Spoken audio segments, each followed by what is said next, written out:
ఈ ఉమాకి నేను చేసిందంతా మర్చిపోయింది. ఏంటి అంత డల్ గా ఉన్నావు? మా బావ బైక్ కొనుక్కోవాలనుకున్నాడు. ఇంట్లో వాళ్ళందరినీ డబ్బులు అడిగాడే, కానీ ఎవ్వరూ లేవంటున్నారు.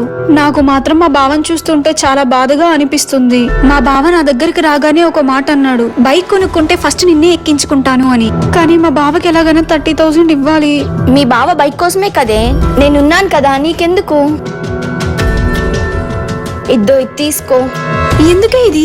నువ్వు ముందు ఉంచు. మీ బావ ఏ బైక్ అనుకుంటున్నాడో అది తీసుకొనివ్వు. ఎలాగో బైక్ కొన్న తర్వాత మొదటిగా నిన్నే కదా ఎక్కించుకుంటాడు. అది నాకు చాలా సంతోషమే. ఎప్పటికైనా నన్ను కూడా ఎక్కించుకుంటాడు కదా. ఏం ఆలోచిస్తున్నావే?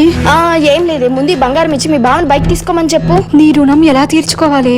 నువ్వు నా ఫ్రెండ్ గా దొరకడమే నా అదృష్టమే. నా రుణమేం నువ్వు ఎప్పటికీ తీర్చుకోవాల్సిన అవసరం లేదు. ముందు తీసుకెళ్లి మీ బావకివ్వు. చాలా థ్యాంక్సే. నేను నా లైఫ్ లో నీ బావకి ఇవ్వాలనుకున్న ప్రతి ఒక్కటి నా భర్తకి ఇవ్వాలనుకున్నదేనే.